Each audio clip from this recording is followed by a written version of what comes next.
Saya nol ke Batam. Di Batam itu terkenal ikan. Jualan ayam goreng itu kan paling simpel, gampang. Dimulai dari omset cuma satu hari 80.000. Dulu kalau buat sambal satu cobek cukup satu orang aja. Dari satu cobek menjadi puluhan ribu sampai hari ini. Megang uang 1 juta 2 juta aja belum pernah. Dia mau berani bayar kami 125 juta. Tapi saya tetap bersabar. Bersyukur ya. Bersyukur.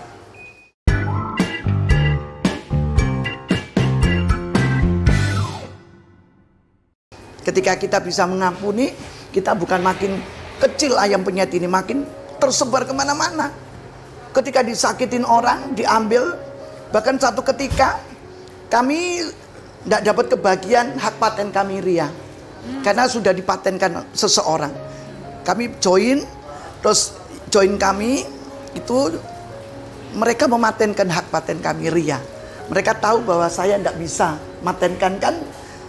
Saya kan orangnya kurang pintar, kurang berhikmat. Jadi saya pikir-pikir oke-oke aja. Nggak taunya mereka maten. Singkat cerita, dipatenkan oleh mereka. Akhirnya itu kami harus dituntut. Oh, dituntut. Dituntut untuk karena kami sudah jual banyak itu Ria. Mereka bilang harus diturunkan karena itu patennya dia yang pegang. Wow, saya cuma tinggal berdoa. Tuhan, kalau itu milik kami, memang kan awal Ria, pasti Tuhan akan kembalikan. Akhirnya kurang 2 tahun masa berlaku, paten biasanya 10 tahun. Masa berlaku kurang 2 tahun, oleh hikmat Tuhan, kami selesaikan dengan baik dengan orang ini.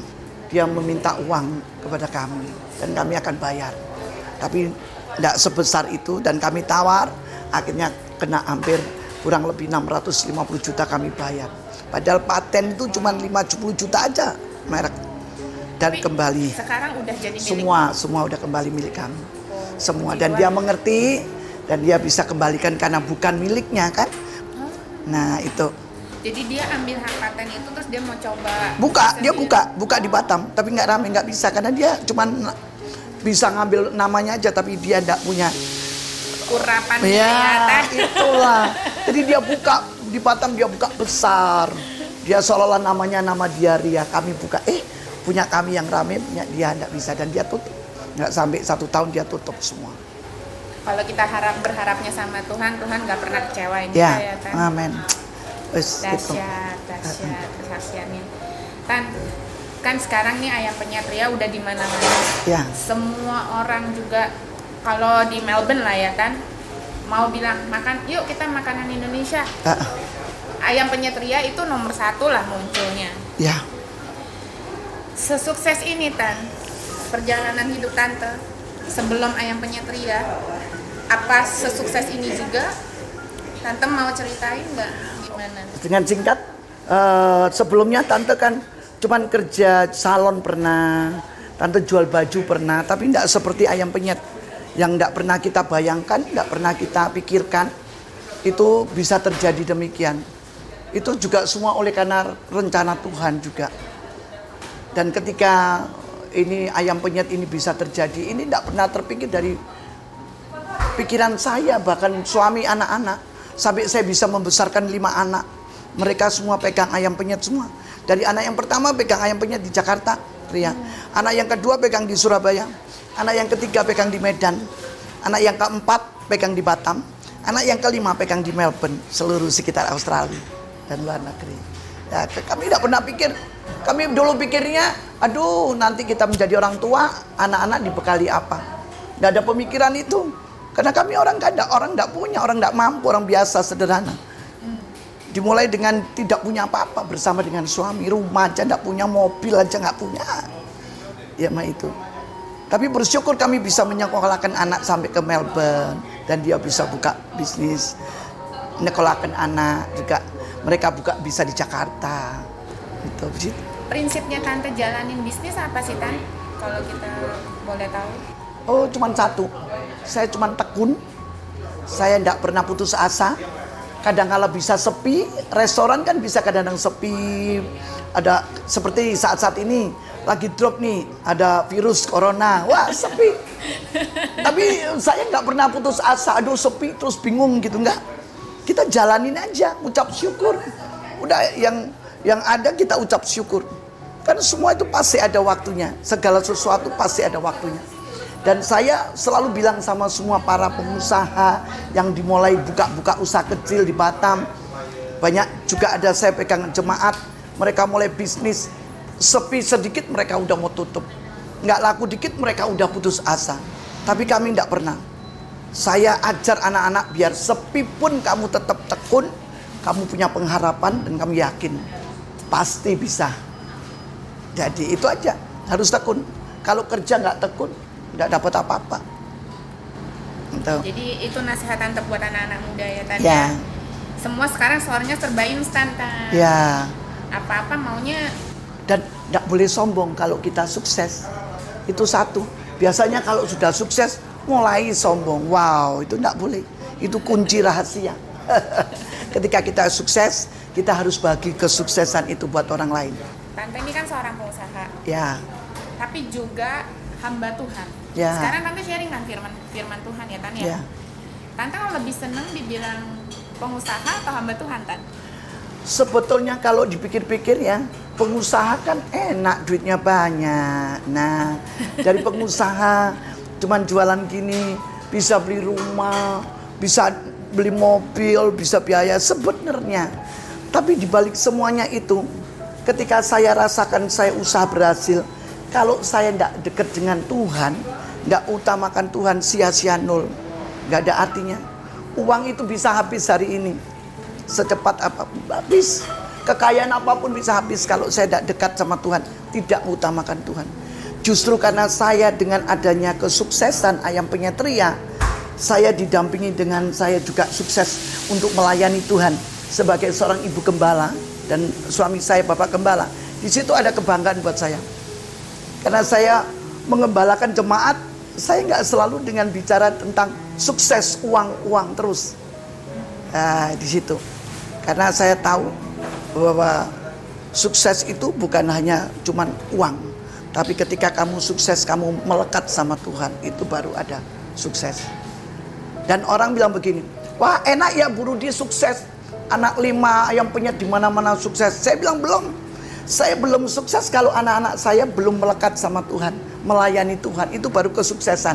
Di balik pelayanan, ketika melayani dan di balik melayani ada berkat, yaitu restorannya diberkati, itu baru sukses. Jadi kalau mau dibilang Tante hamba Tuhan dulu baru pengusaha. Baru, nah itu yang benar. Seringkali orang sukses berkatnya dulu, ke gerejanya, pelayanannya mundur. Kosong, nol, zero. Saya ajar anak-anak itu. Dan kelima anak-anak saya sekarang mulai begitu semua. Cari Tuhan dulu, baru kamu bisa diberkati dalam hal bisnis. Nah itu, karena bisnis itu tanpa Tuhan nol. Sekali lagi.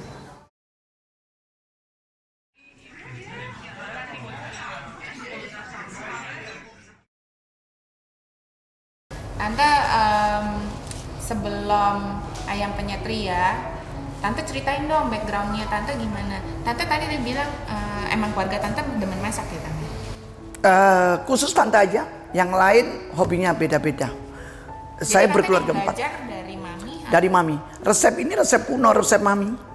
Resep Mami sebelum Mami meninggal, Mami memang dia buka les-lesan untuk masakan, untuk kue. Dia memang buka kursus spesial Mami. Jadi yang nurun cuma saya aja, yang lain, yang 3 bersaudara, dia lain beda. Dia kecantikan. Tante mau ceritain sedikit backgroundnya Tante?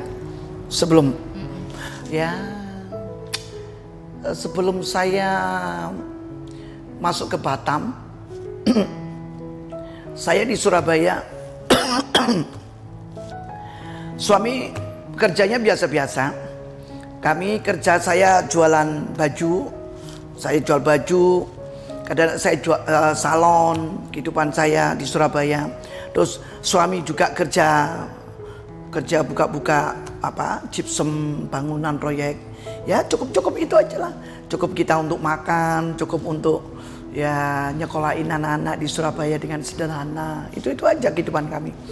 Dan ya dari dulu memang kami tidak pernah, selama dari anak pertama sampai anak yang kelima, suami saya kerja ya cukup-cukup, nggak bisa kami sampai bisa beli rumah. Kami cuma cukup sewa rumah aja, kontrak. Mobil juga itu pun kami punya mobil. Ya terakhir sejak ini kami tidak bisa beli mobil-mobil yang seperti orang-orang sekarang. Kadang-kadang kalau ngeliatin orang kaya teman-teman, aduh kapan ya saya bisa begitu. Tapi saya kok biasa-biasa. Sangat-sangat sederhana banget kehidupan kami. Bahkan saya kalau di Surabaya, saya sering naik bemo. Angkutan itu kalau pergi-pergi kemana-mana naik bemo. Saya ke kerja, saya bekerja ke teman saya, salon. Saya naik bemo. Bahkan teman-teman sekarang ketemu dengan saya, dia kaget, loh kamu Ruth, kamu bagus ya, bisa sukses, berhasil kamu di Batam. Sampai kamu namamu kemana-mana. Padahal kamu dulu kerja ikut dia, salon. Jadi pegawainya dia. Ya itulah kehidupan kami waktu di Surabaya. Ada, menurut Tante, ada nggak orang-orang yang kalau Tante ingat, oh ini orang ini berjasa dalam hidup saya gitu? Banyak sebetulnya sih orang yang mendoakan saya, orang yang menasihati saya, dan mereka membawa saya supaya saya bisa lebih jadi orang yang benar-benar berhasil, orang yang benar-benar berguna lah istilahnya. Ada beberapa orang teman-teman saya yang sampai hari ini saya nggak bisa lupa kepada mereka. Ada, bahkan khususnya pembimbing saya rohani di Surabaya, gembala saya Pak Vivit dan Bu Neneng, yang selalu mendoakan saya ketika keadaan saya yang seolah-olah waktu itu gimana ya, jatuh bangun, terus nggak ada pekerjaan. Ya, atau rumah tangga saya kadang-kadang kalau nggak ada pekerjaan kan kita sering kadang-kadang ribut, ya kan? Ya cuman ribut kecil-kecil tentang uang, tentang makan anak-anak sekolah. Itu pembimbing saya, Bapak rohani saya selalu memberikan nasihat dan memberikan motivasi supaya saya tetap kuat untuk hidup, menjalani hidup. Dan nyatanya kuat sampai hari ini. Bahkan saya lebih dari segala-galanya itu. Itu oke. Bener-bener apa yang tidak pernah kamu pikir ya Tan ya, Ya. apa yang kamu nggak pernah lihat itu yang Tuhan sediain ya Tan ya. Ya betul. Yang Tuhan sediakan hari ini kadang-kadang saya kayak seolah-olah duduk termenung di rumah saya bermimpi ya. Sepertinya saya ini mimpi yang tadinya saya tuh kepingin punya mobil, Tuhan kasih. Pengen punya rumah yang sederhana aja, Tuhan bisa beli lebih dari yang kesederhanaan itu. Bahkan orang dibilang ngomong sombong sih, sebetulnya saya tidak pernah bicara tentang hal kesombongan ya. Tapi Tuhan siapkan. Di rumah kami ada kolam renang yang saat hari ini dipakai untuk baptisan lah. Kolam renang kami cukup besar. Tapi bukan yang itu menjadi keinginan saya, bukan. Itu pasti akan ngikuti kalau kita sungguh-sungguh mau tekun, tadi dikatakan tekun bekerja, tekun berdoa, itulah hasilnya. Kalau kita nggak ada ketekunan, ya cuman kerja-kerja tapi nggak ada tekun untuk sungguh-sungguh melayani Tuhan, saya rasa sia-sia. Tan, Tante kan sekarang udah boleh dibilang secara materi tercukupi lah. Ya. Ada goal-goal apa lagi nggak yang ada dalam hidup Tante gitu? Oh ini saya masih belum ini gitu. Manusia itu memang menjurusnya selalu dengan ketidakpuasan. Dan saya, passion saya ini masih nggak puas, kepingin membuat sesuatu yang baru, menu-menu yang baru. Bahkan dalam tahun ini, nanti bulan 4, bulan 5, bulan April atau bulan 5 Mei, saya menciptakan menu-menu yang terbaru di Batam. Oh wow. Ya. Sebenarnya anak-anak saya sudah nggak mau, mama sudah capek diem aja di rumah. Mama udah tua, usia mama udah 60 lebih. Saya udah 60 lebih baik di rumah. Tapi saya nggak pernah puas untuk diem di rumah loh, jujur. Passion saya harus masak, ciptakan sesuatu yang baru. Dan saya mulai nanti bulan 4, bulan 5 saya buka restoran. Mungkin saya nggak kasih nama Ria lagi. Saya ambil nama lain yang saya masih rahasiakan. Dan menu-menunya juga beda dengan ayam penyet Ria. Semua beda. Beda semua. Dan nanti bulan 5 akan launching di Batam. Wow. Ya. Jadi kita tungguin Ya, ya kan. itu. Siapa tahu ke Melbourne lagi ya Oh kan. pasti nanti Melbourne lagi. Tapi Tante hebat banget ya Tan. Tante usia berapa tadi Tante bilang? 61 sekarang. 61 Tan. Tapi masih kuat. Oh Tan? pasti, kalau untuk masak saya nggak kuat. Saya kalau masak nomor 1. Apalagi bicara tentang di dapur, saya nomor 1. Emang Tante sekarang kan udah jadi pengusaha, emang masih masuk dapur Tan? Lo masuk, saya kalau udah masuk dapur kadang-kadang cuman gendong cucu, ada bosen juga saya. Malah Saya jadi lebih capek. senengnya, saya lebih seneng di dapur. Saya lebih hobi. Kadang-kadang sampai suami saya itu orang yang kedua di belakang saya, dapur nomor 1 bagi saya. Itu saya hobi. Nah itulah dapur memang. Kalau udah asapnya bau itu dapur, saya paling 1 hari saya bisa betah di dapur. Itulah. Dahsyat. Tan, tadi kan Tante bilang Tante ini hamba Tuhan dulu, Ya. baru Bisnisman. Oke. businesswoman ya Tan Ya. ya. Siapa Tuhan Yesus buat Tante? Wow. Ini cerita Tuhan Yesus dalam pribadi saya luar biasa. Tanpa Tuhan mungkin saya nggak bisa ada hari ini. Tanpa Yesus itu mungkin saya nggak bisa ada hari ini. Tapi karena saya mengenal pribadi Tuhan Yesus yang sesungguhnya dalam hidup saya, dan itu sungguh berarti buat saya, sehingga saya bisa menciptakan, ada hari ini bersama dengan 5 anak saya, 5 menantu dan 14 cucu saya. 14 Tan? 14. Wow, Saya dahsyat, 14 cucu. Yang lucu-lucu, yang sehat, pria, wanita.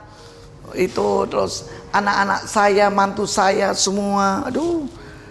Itu kalau tidak Tuhan Yesus yang ada dalam pribadi saya, wow, saya nggak mampu. Ada kesaksian apa yang Tante paling bikin Tante tuh, oh Tuhan Yesus ini dahsyat banget gitu? Ketika saya dulu ini, sebelum saya ayam penyet Ria, kehidupan saya sudah pernah sakit, Tuhan sembuhkan. Saya kurang dikit sudah mau mati. Banyak ceritanya panjang. Saya hampir sedikit mati. Saya harus binasa. Bahkan dikatakan nyaris tewas hidup saya. Sepertinya sudah di ujung kematian, ya. Saya harus dikubur, inilah istilahnya panjang. Tapi saya bisa bangkit hari ini. Saya bisa kembali hari ini. Itu semua oleh karena Tuhan. Kalau tanpa Tuhan, wow, saya mungkin sudah binasa hari ini, nggak ada di muka bumi. Tapi karena Tuhan Yesus. Dan ketika saya mengalami itu, saya cuma panggil satu nama, Yesus, aku mau bertobat. Dan di situ saya diselamatkan sampai hari ini. Nah itu yang membuat saya tidak bisa lupa dan tidak bisa gimana ya. Nah, dalam pribadi saya setiap saat, setiap detik, setiap menit saya selalu ingat dia, Yesus. Itu aja. Segala-galanya ya Bu. Segala-gala dalam kehidupan saya. Kalau mau cerita sih panjang. Harusnya mati, harusnya perceraian dalam rumah tangga. Sampai satu ketika suami saya diambil BB Gombel, anak saya narkoba, sudah narkoba puluhan tahun. Anak saya penjudi, ya habis itu kadang-kadang uang, terus narkoba pernah juga mengalami. Terus suami saya juga pernah mengalami perempuan diambil orang, ya wanita. Dan ketika saya sungguh-sungguh saya punya Tuhan Yesus, maka Tuhan pulihkan hari ini. Bagaimana Tuhan pulihkan seindah-indahnya. Sehingga suami saya jadi hamba Tuhan. Anak-anak saya yang tadinya nakal, yang begitu secara manusia tidak bisa, mereka tidak mungkin terjadi. Sekarang dia malah sekolah Alkitab S1. Sekolah Alkitab? Iya, sarjana teologi. Yang lain-lain enggak, dia yang teologi. Bayangin sekolahnya aja sampai SMP. SMP 1, SMP 2 belum, dia bisa sekarang pegang sarjana S1. Nah, itu Tuhan luar biasa. Dan dia dipakai Tuhan. Nah itulah kuncinya. Nanti kalau dia mau saksi bisa itu anak saya. Bagaimana dia hari-hari hidupnya dengan narkoba, dengan perjudian. Kemana-mana harus narkoba, judi. Nah terus suami gondol wiwi, wah itu. Tapi Tuhan pulihkan semua indah hari ini. Nah itu perjalanan hidup yang luar biasa. Bagi saya Yesus adalah satu-satunya dalam kehidupan rumah tangga saya. Tanpa Yesus mungkin saya putus asa, mungkin saya bisa bunuh diri atau saya bisa minta mati. Tapi karena ada Yesus, saya bisa hidup hari ini. Saya bisa bertahan, saya bisa berjalan dengan masuk dari hari lepas hari, ya, bahkan kesuksesan dalam rumah tangga sampai hari ini bersama suami, bersama dengan anak-anak, bahkan pergi ke tempat anak meskipun jauh ke Melbourne seperti sekarang. Wow, saya melihat luar biasa penyertaan Tuhan. Kita kan selama ini mikir kalau orang udah punya uang itu kayaknya semua bisa diselesain pakai uang ya. Wow, nggak bisa. Saya kan bilang begini di balik kesusahan, di balik persoalan masalah itu ada rencana Tuhan yang luar biasa dalam hidup saya. Kalau saya nggak diproses atau saya nggak mengalami seperti itu, maka saya nggak bisa melihat kemuliaan Tuhan hari ini. Saya nggak bisa melihat kesuksesan anak-anak saya nggak bisa melihat kesuksesan hidup ini, karena saya lihat di belakangnya itu ada proses yang harus saya jalani. Proses nggak mungkin sendirian, yaitu berjalan dengan Tuhan. Jadi puji Tuhan, enjoy banget berjalan bersama dengan Tuhan proses itu. Ini buat generasi muda sekarang, ya. Mereka anak micin. Tante tahu anak micin nggak? Ya, tahu. Katanya, sekarang maunya semua serba singkat. Tapi nggak bisa ya Tan ya. Kalau mau sukses harus proses ya Tan. Loh ya iyalah pasti dong. Hidup kalau udah ada proses, mau instan seperti mie instan, cepet jatuh. Lihat itu sekarang banyak orang-orang yang kayanya dari orang tua, hidupnya semua dari orang tua, nggak mulai dari penderitaan, mulai dari itu. Itu gampang, sebentar aja mereka gulung tikar istilahnya. Mereka nggak bertahan hidup, cerai. Nah, itu banyak perceraian. Karena apa? Mereka nggak mengalami proses. Nah itulah. Misalnya begini, saya kasih contoh ini aja, anak yang paling kecil si Hana yang di Melbourne. Satu ketika dia mau sekolah, saya tidak kasih sebetulnya sekolah jauh-jauh, dan dia maksa, akhirnya terjadilah dia sekolah di Melbourne. Di Melbourne, sebetulnya saya pengennya anak-anak itu dekat. Dan sampai di Melbourne, tiba di Melbourne setelah dia selesai sekolah, dia tidak ada lain, hanya saya cuman modali buka aja deh ayam penyet. Tapi dia mau mikir gini, oke lama buka. Dan singkat ceritanya ketika dia buka, kami buka di Melbourne, anak saya ini tidak mau sedikit-sedikit ngandalkan saya.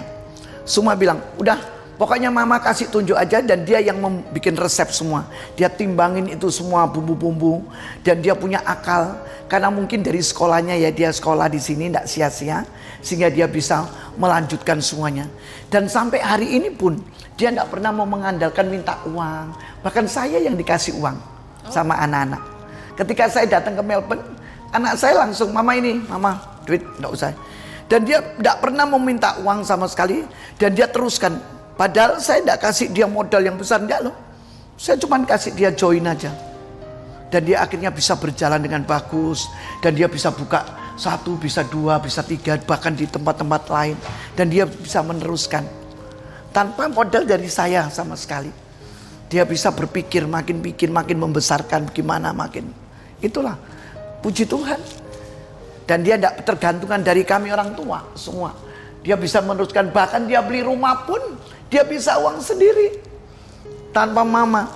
Dia berpikir bagaimana caranya. Itu masih usia 20-an ke atas. Dia tahu tidak mau dekat-dekat dengan mamanya, malah lebih jauh. Kalau dekat mama nanti kan ngalem. Nah, itu anak saya gitu. Kalau dekat mama pasti dikit-dikit mama. Dia nggak mau. Dia mau jauh dan dia mau mandiri. Di situ saya berdoa. Sebatas doa aja orang tua dan anak. Dan kita berdoa anak-anak bisa melanjutkan semua dengan baik. Itu doa seorang ibu ya kan? Iya, wah itu besar luar biasa ibu. Besar Berdoa. kuasanya, Besar kuasanya. Di doa ibuku anak-anakku disebut semua. Haleluya.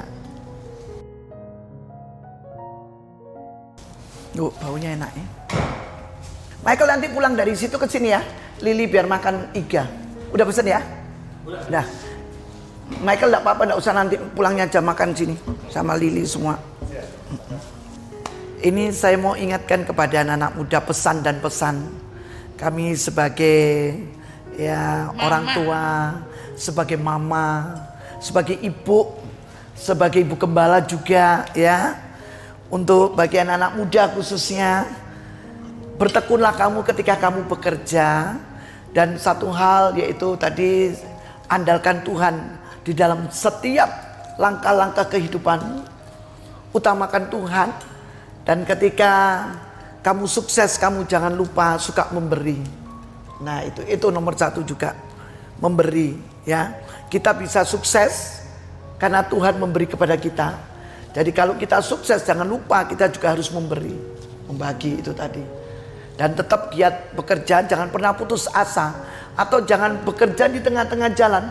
Ketika mungkin keadaan sepi, mungkin suasana atau keberadaan yang membuat bisnismu lagi menurun, kamu jangan putus asa.